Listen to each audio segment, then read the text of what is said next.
Hi hello नमस्कार, कशा आहात? मस्त आणि मजेतच असाल. इकडं बघू शकता गरमागरम भजी आणि पावसाचा मोसम खूप छान मोमेंट होता. आणि आपल्याकडे असे पाऊस पडलेले एकदम ताजी ताजी एकदम रानात आणलेली भाजी होती. रानात म्हटलं तर आम्ही काय सिटीतच आहे, पण रानात आणलेली होती. आणि इकडे बघू शकता किती ताजी तवण आहे. आणि ह्या भाजीकडे बघितल्यानंतर मला वाटत होते की मी काही बनवू, हेच मला क्वेश्चन होता. त्यामुळं ना डोक्यात पटकन अशी रेसिपी आलेली आहे. संध्याकाळच्या जेवणाला काही जास्त नाही बनवलं तरी चालतं. त्यामुळं ना मी थोडंसं बेसन पीठ घेतलं, जिरे घेतलं आणि ओवा घेतला आणि मस्त अशी भजीची तयारी करायला चालू केली. आणि धनपूड कोण टाकत नाही आहे, पण मी म्हणलं वेगळे टेस्ट काही तर आज वेगळंच करायचं. पालक भजी म्हणजे असे एकदम मस्तच बनले पाहिजे.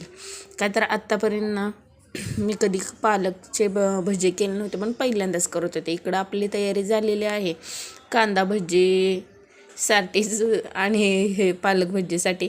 पण कांदा आणि पालक मी दोन्ही मिक्स केलं, काहीतरी वेगळा कॉम्बो तयार करावा असा माझा डोक्यात विचार आला. त्यामुळं ना असं मस्त असं सगळं मिक्स करून घेतलं आणि त्यात पाणी ओतून ना असं मस्त बॅटर बनलेलं होतं. आणि पालकचं भजी म्हणल्यानंतर थोडंसं पाणी सांभाळूनच टाकायला लागते, नाहीतर खूप पातळ होतं. आणि थोड्या वेळानंतर बघू शकता की असं मस्त असं बॅटर भिजलेलं होतं. आणि इकडं कोथिंबीर पण होती आणि त्यातलीच थोडीशी मी पालक वाचवलेले होते. त्यामुळं डाळीचं मी ना वरण करणार होते ह्याचं आपलं पालकचं.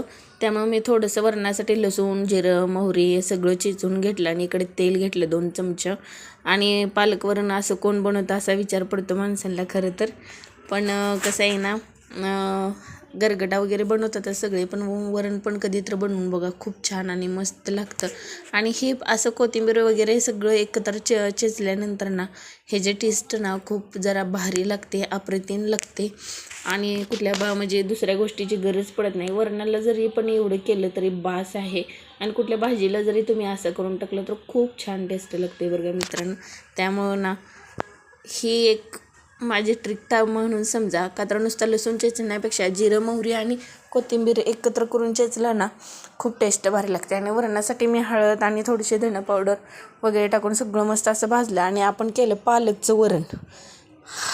तुम्ही म्हणसाल की पालकचं कोण वरण करतं का? पालकचं गरगटा करतात. हो, गरगटा पण माहीत आहे मला, पण फक्त त्यात पालक शिजवली जाते. कोण कोण डाळ पण टाकतं, पण जरा वेगळ्या पद्धतीचं असतं ते. आणि इकडं आपली एकदम मस्त असं वरण शिजून झालेलं आहे. आणि भजी म्हटल्यानंतर ते तेल हे आपल्याला लागणारच. त्यामुळे सगळ्यात आधी आपण तेल गरम केले आणि बॅटरवरती आपण कोथिंबीर टाकून घेतलेली ते पण मिक्स केलं. 12-72 सगळं मिक्स करून जेवढे हाय नाही तेवढे टेस्ट त्यात घालायचा प्रयत्न केला. माणसं चमच्यानं सोडतात, पण मला ना हातानं भजी सोडलेली खायला आवडतात. आणि घरगुती जो भजी कितीतरी इकतची खाल्ली तर घराची चव येणारच नाही ना. त्यामुळं ना घरी केलेली भजी हे खूप आवडतात मला. माझ्या आईने केलेली भजी ना फार आवडतात. ती काय असं लांबडा वगैरे कांदा नाही. आपली म्हातारी माणसं ना एकदम साध्या सोप्या पद्धतीनं जसं आपण भाजीला कांदा चिरतो ना त्या पद्धतीने केलेले मला भजी खूप आवडतात खरं तर मित्रांनो. आणि ती टेस्ट काही माझ्या हाताला येईल का नाही मला माहीत नाही, तरीसुद्धा मी थोडासा प्रयत्न केला की भजी करून खायचा. आणि पावसाचा मोसम आणि भजी, जसं की मटण आणि भाकरी तसंच पाऊस आणि भजी असं त्यांचा एक वेगळाच कॉम्बो आहे. त्यानंतर मस्त अशी गरमागरम भजी काढली.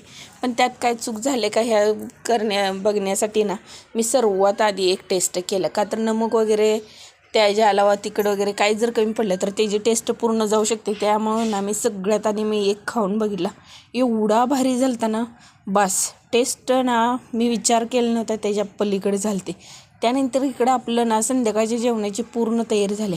इकडं बघा अशी गरमागरम भजी, वरण, भात सगळं तयार झालं. आणि त्यानंतर ना मस्त असा पाऊस पडत होता बाहेर आणि गरम गरम वरण भाताचं मी जेवण करून घेतलेलं आहे. तुम्ही पण या जेवायला मस्त असं. कसा वाटला व्हिडिओ? आवडल्यास लाईक करा, सबस्क्राईब करा, सपोर्ट करा.